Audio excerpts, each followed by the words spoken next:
2023 Mercedes-Benz S500 4MATIC, courtesy of Mercedes-Benz of Hagerstown in Hagerstown, Maryland. For more information on their inventory, please feel free to check out the link in the description box below. So we are in this one today because the S-Class, of course, is the pinnacle of automotive luxury, simply put, and there are some minor changes for the 2023 model year as well. So ultimately, in this video, we will be testing out and going over everything about this one, from acceleration to braking, steering feel, ride quality, sound system, exhaust clip, all that fun stuff. So having said all of that, what do you guys say? Let's just go ahead and jump right into it. And as always, let's start with pricing. And so MSRP for the Mercedes-Benz S500 will start at $114,500. I'll put the price as tested as well on the screen there. But powering the beast is a 3-liter turbocharged inline 6-cylinder with a mild hybrid system, cranking out 429 horsepower at 6,100 RPM, 384 pound-feet of torque, coming in at 1,800 RPM. Power is going to be sent to all 4 wheels through the Mercedes-Benz 4MATIC all-wheel drive system.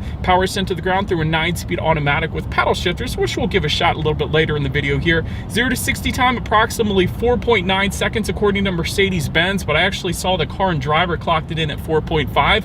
So Mercedes-Benz always tends to underpromise and overdeliver in the end. MPG numbers then coming in at 20 in the city, 28 on the highway, taking premium unleaded fuel. And so before we do any kind of fun paddle shifter or acceleration test here in the S-Class, I wanted to mention to you guys the drive mode. So there's some buttons called dynamic, kind of just underneath the infotainment screen there. That's how you're going to go ahead and adjust the drive modes. They will include Eco, Comfort, Sport, Sport Plus, and Individual, adjusting things like the shift points, the throttle response, steering sensitivity, and the suspension settings as well. So now having got all of that out of the way, what do you guys say? Let's go ahead and find this straight away. Let's put the acceleration and paddle shifters here to the test. Let's see how quickly the paddle shifters are going to react for us, and also let's see how quickly we can get this one here up to speed. All right, so we are in sport driving mode here. I did just hit the paddle shifters a couple times, so we're also in manual shift mode, and here we go. Wow. That is insane. Not to mention, you guys probably heard nothing there because this car is ridiculously quiet. The quietest car I've ever driven, without a doubt, hands down. That was a fun acceleration. Paddle shifters were pretty darn quick as well, but really the acceleration, you could feel it in the pit of your stomach and you could feel it in the back of your head with these insanely comfortable pillows. Even with that acceleration being as ridiculous as it was, it's still possible to fall asleep because these pillows are 100% where it's at. But anyways, that was insane. To go along with that acceleration, as always, braking is equally important. And so, of course, you will find 4-wheel ventilated disc brakes coming standard. 60-0 stopping distance actually comes in at 134 feet, which honestly isn't the best number out there, but it's kind of to be expected for the S-Class. The Mercedes-Benz usually does an amazing job with their braking feel. I will say the S-Class braking does feel different than most other Mercedes. So it has a much softer feel, which is to be expected. This isn't a race car. This is the pinnacle of luxury after all. So it does come to more of a limo type of stop as opposed to that instant throw your whole body forward kind of a stop, because again, it's not a race car, it's a luxury car. So it does have that softer braking feel. So I personally don't have any issues. It feels like it is supposed to feel like in the S-Class. That's how I would put it. But then touching on suspension and handling, this is where it really gets good. Independent front and rear suspension, of course. Adaptive damping suspension as expected at this price range, if you're unfamiliar with that. Essentially what that is it monitors each shock absorber individually, not only adjusting to the road imperfections, giving you a smoother ride, but it's also going to tighten up the suspension during heavy cornering, really giving you the best of both worlds. That is something I always look for in cars, and it gets better because there is an aromatic semi-active suspension as well. And so what do I mean when I say semi-active? It means when you're going at higher speeds like 52 miles per hour right now, that suspension is going to automatically adjust, aka automatically lower at higher speeds, giving you better aerodynamics. And therefore when you slow down, it can also raise to give you a little more ground clearance as well. So when you're going out that hump to your driveway, or I don't even know what the technical terminology is to that little bump before you get in your driveway, but things like that, it's going to automatically raise up at lower speeds. So I like that, and you can tell the ride quality is insane. Easily the best ride quality I've ever experienced. I mean, I've tested the S-Class before, so it's not like I didn't know what to expect here, but it is the best ride quality out there. I can tell you guys that. And you know what else is the best? The lack of cabin noise. There is No exterior wind noise whatsoever coming into this thing. There's no road noise whatsoever. We're going 53 miles per hour right now, and you probably couldn't even tell because this is such a freakishly serene cabin. It's insane, and it's due in part because there is an acoustic laminated front windshield, of course, but there's also an acoustic laminated front and rear door glass. So the front door glass a lot of times is optional in other luxury vehicles. The rear door glass is almost non-existent with other luxury vehicles, but it comes standard on the S-Class. So that's what I'm saying. The S-Class is the pinnacle of luxury because it does things like that, giving you that serene cabin. So I love that. As far as visibility goes, it's a sedan. You could pretty much already know what to expect there. Perfect visibility out that rear view mirror. So I've had no issues there. But not only that, for forward visibility, the S-Class, of course, also has rain sensing windshield wipers, meaning whenever it detects any kind of mist or rainfall, it's going to automatically turn on those windshield wipers for you, just like automatic headlights. So one less thing you got to worry about there. And there is a 3D technology package. It goes for $3,000. I wanted to mention that because with that, you get an augmented 3D navigation display up on your windshield. So it's a head-up display, but it's augmented reality head-up display. So that is pretty darn cool if you wanted that option. But that pretty much rounds out the performance segment of this review, guys. Let's now go ahead and take a look at the exterior of our brand new 2023 Mercedes-Benz S500 4MATIC. All right, so here she is, you guys, the new 2023 Mercedes-Benz S500, finished in the most creative color name I have ever come across, labeled black. That's right. So anyways, as always, let's go ahead and start with where this one is actually made. Taking a look at the VIN, first character is the letter W, signifying that this one is actually built and assembled in Germany, as it should be for the S-Class. So definitely a big fan of that. So let me go ahead and touch on what's new, because it's not much for the 2023 S-Class, but there are some new colors for 2023, which now puts us at a total of 21 different color options available for the S500, and that is a lot. So a lot of other manufacturers will do 6 or 7, but 21 here for the S-Class. But let's go ahead and start up front here. Luxury line is going to be what you are currently looking at. There's a luxury line and an AMG line in terms of exterior styling. AMG line goes to $4,300. That's going to give you some more aggressive styling throughout the exterior of this one, including a more aggressive front fascia as well. So Mercedes crest on the hood, that's one of the most recognizable indications that this is an S-Class. Adaptive cruise control sensor integrated into the front grille as well.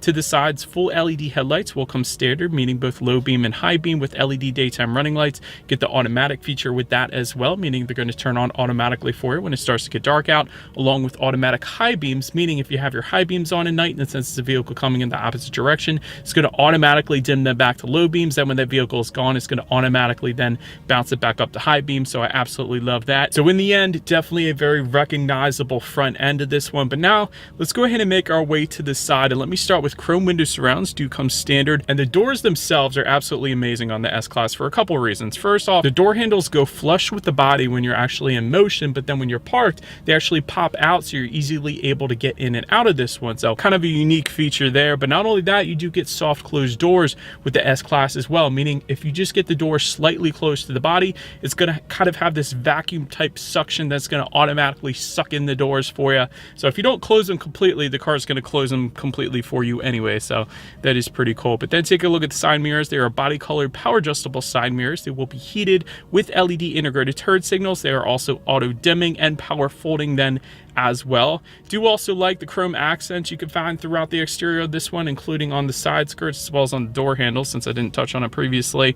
And then taking a look at the wheel setup, the standard setup is going to be 19-inch twin 5-spoke alloys, but there are plenty of different wheel options, including 20 and 21-inch sizes and designs available. And then if you were to go with the AMG line, you're actually going to get 19-inch AMG specific alloys. So plenty of different wheel setups. But now making our way to the back of this one, LED high mount stop lamp will come standard. You got some chrome trim tying together the taillights, of course. LED taillights, by the way, do come standard. You got some Mercedes-Benz kind of logo within the taillights, and I love all the individual LEDs. They're so bright back there, and the design to them are instantly recognizable. It's like nothing else. The little individual LED lights back there that make up the entire taillight is such a cool design in my personal opinion. But anyways, you also have LED license plate lighting, and just below it all, integrated dual exhaust outlets with chrome tips. So having said that, I do believe you guys know what we have to do next. As always, here is that exhaust clip.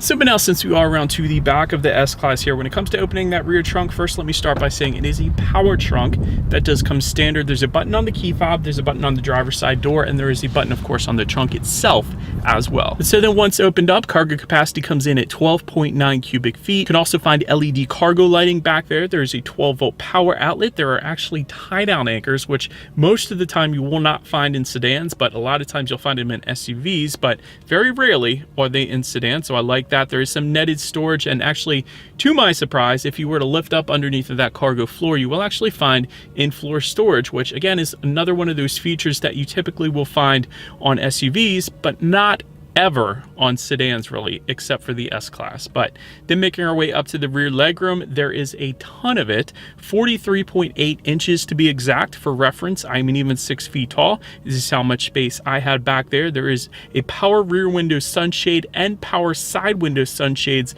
as well. So if you are a vampire, this would work out perfectly for you. There's your rear center armrest with cup holders and a tablet holder back there as well. Of course, you have rear ventilation, not only in the center, but kind of to the sides, just in front of those rear doors as well. So plenty of rear ventilation, more so than you traditionally find in a lot of the competition. So I like that.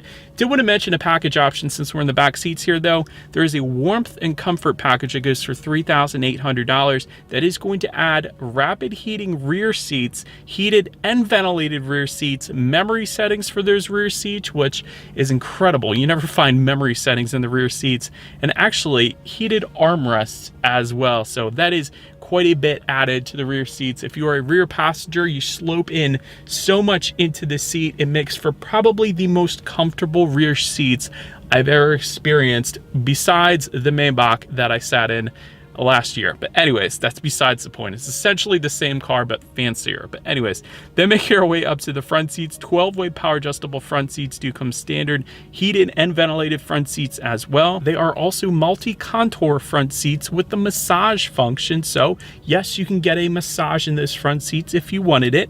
Rapid heating front seats do come standard with a leather finish. And so there is a Napa leather finish so available. If you wanted that, that adds an additional $2,290 for certain color options, and it actually goes up as high as an additional $5,500 or so if you wanted more of the rare color options, I guess you could say. But as you can imagine, the seats are incredibly comfortable. Absolutely no issues finding your perfect driving position, not to mention the incredible pillows on the headrest really made this the most comfortable drive I think I've ever sat in. But anyways, let's take a look at the steering wheel here. Of course, it is tilt and telescoping. It is power adjustable. It is leather wrapped, and I love that it is wrapped in white in our particular spec today, because it is a very rare case that you will see a white steering wheel. A lot of times, most of the time, even if you have a white interior, you're going to find a black steering wheel. So love the look of it, and it is heated with the warmth and comfort package that I just mentioned. But so then making our way to the startup, let me start by showing you guys the key here. You do have all of your buttons located on one side of the key. It is a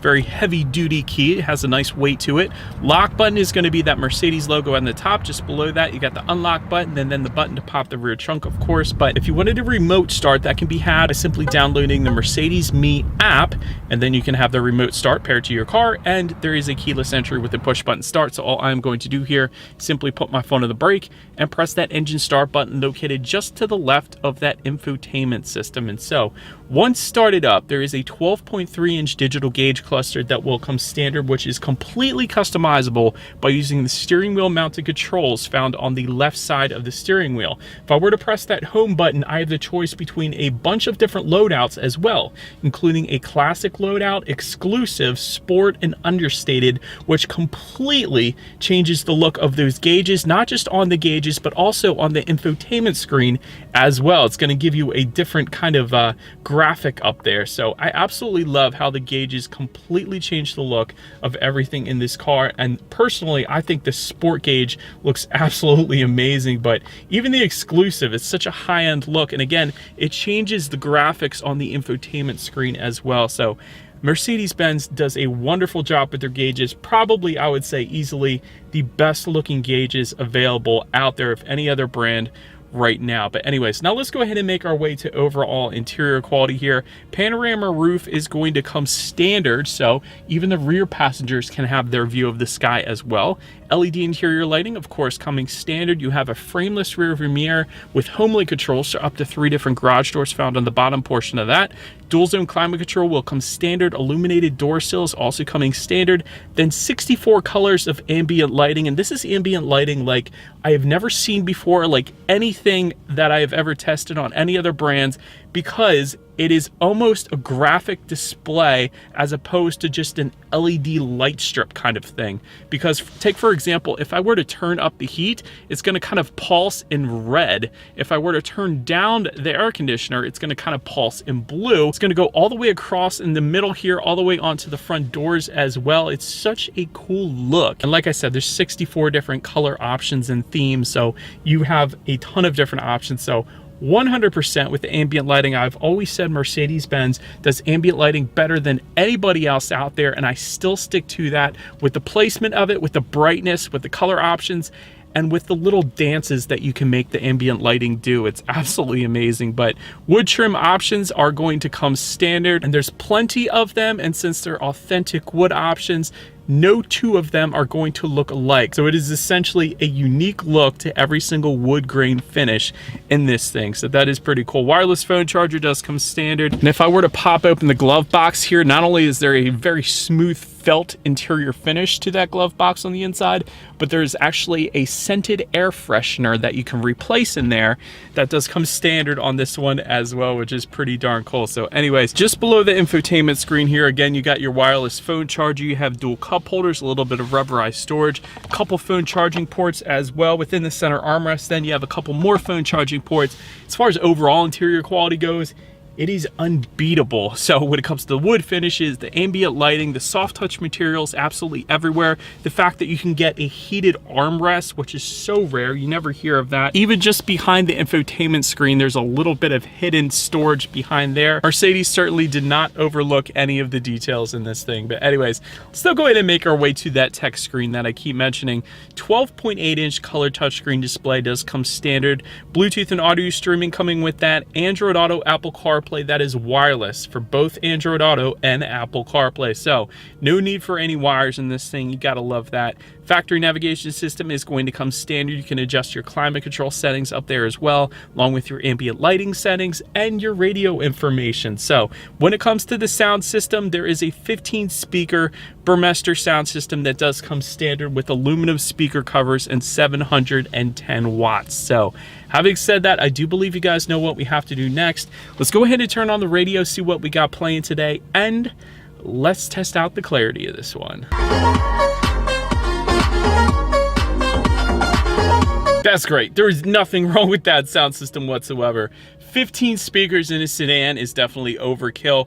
Plenty of bass, plenty of clarity. Again, the speaker covers are all finished in aluminum, so it's very high end as well. So that sound system was brilliant for the S-Class. But last thing I wanted to mention to you guys on the infotainment screen is when you do put the S-Class in reverse, you will find a rear view camera coming standard, of course. But not only that, you do have that surround view monitor found to the left as well. And there is even parking assistance where you could just search for different parking spaces, select which one you wanted to enter, and then you can actually select if you want the vehicle to pull in or back in. It's absolutely insane and one of the coolest features on here. But anyways, that as always is going to lead us into safety. And so to start, front side curtain airbags do come standard, driver's knee airbag as well, and rear side impact airbags to go along with that, which isn't always standard. Also in the back, you're gonna have latch, aka lower anchors, tethers for children for the rear car seats, rear child door locks, tire pressure monitoring system, but then also coming standard, Mercedes-Benz emergency call, attention assist, dash cam,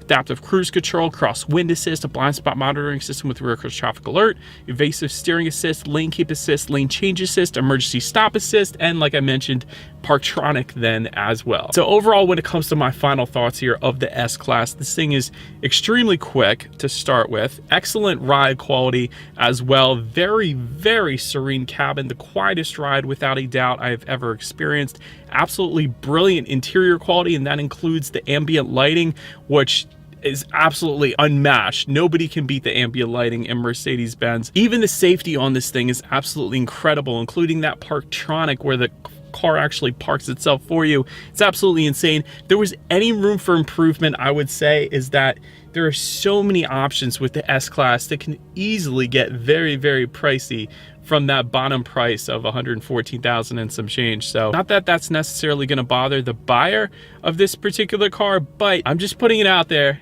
This thing can go up in price pretty darn quickly, dependent upon the options that you choose. But anyways, let me know what you guys think of the new S500 in the comment section below. And that is about it for this one, you guys. Thank you so much